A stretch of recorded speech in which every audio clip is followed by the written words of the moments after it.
வணக்கம் மக்களே. இன்றைக்கி பார்த்தீங்க அப்படின்னா சிஎம் தளபதி விஜய் அவர்கள் வந்து சிங்கப்பெண் அதிரடி திட்டத்தை வந்து தொடங்கி வச்சுருக்காரு. அந்த விழாவுக்கு வந்து பார்த்திங்க அப்படின்னா எல்லாருமே பங்கேற்றிருந்தாங்க. முக்கியமாக பார்த்திங்க அப்படின்னா தளபதி விஜய் அவர்களோட அம்மா அவர்களுமே பங்கேற்றிருந்தாங்க. ஸோ அதே மாதிரி தளபதி அவர்கள் வந்து இந்த திட்டத்தை வந்து ஆரம்பிச்சிருக்காரு. ஸோ வாகனம் வந்து பார்த்திங்க அப்படின்னா ஸ்பெஷல் வாகனம் வந்து இன்ட்ரடியூஸ் பண்ணியிருக்காங்க. அந்த வாகனத்தை வந்து வழக்கம் போல் தளபதி விஜய் அவர்கள் வந்து ஓட்டி பார்த்து ட்ரைவ் பண்ணி அவர் அதுக்கப்புறம் தான் வந்து அதை வந்து ஸ்டார்ட் பண்ணி வச்சுருக்காங்க. ஸோ அதே மாதிரி பார்த்திங்க அப்படின்னா முதல் முறையாக பார்த்திங்க அப்படின்னா ட்ரோன் பேட்ரோல் வந்து அறிமுகப்படுத்தினார். 354 கோடி செலவில் வந்து இந்த திட்டத்தை வந்து அறிமுகப்படுத்தியிருக்கிறாரு. இந்த அதிரடி திட்டத்துக்காக பார்த்திங்க அப்படின்னா ஸ்பெஷலாக 2500 பேர் வந்து அப்பாயின்மெண்ட்டும் பண்ணியிருக்காங்க. ஸோ இதை குறித்து தளபதி அவர்கள் பேசும்போது பார்த்திங்கன்னா அவர் சொன்னது என்னன்னு பார்த்திங்க அப்படின்னா இந்த திட்டம் வந்து பார்த்திங்க அப்படின்னா சும்மா ஓட்டுக்காக நான் வந்து சொல்லலை. ஸோ உண்மையிலே என் மனசில் இருந்த ஒரு திட்டம் தான். ஸோ அதை தான் வந்து இம்ப்ளிமெண்ட் பண்ணியிருக்கேன்.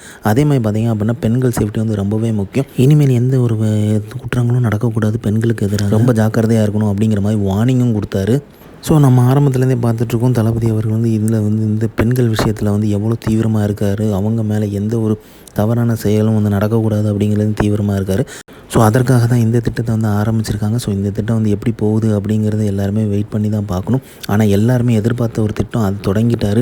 ஸோ இது வந்து நல்லபடியாக சக்ஸஸ் ஆகணுங்கிறது தான் எல்லாரோட ஆசையும். ஏன்னா அந்தளவுக்கு வந்து பல பிரச்சனைகள் வந்து போயிட்டு இருந்தது. ஸோ அதை வந்து கம்ப்ளீட்டாகவே இது வந்து தடுத்து நிப்பாட்டும் அப்படிங்கிற நம்பிக்கை இருக்குது. எல்லார் வீட்லையுமே எல்லா பெண்களுமே சேஃபாக இருக்கணும் அப்படிங்கிற எதிர்பார்ப்பு இருந்துகிட்ருக்கு.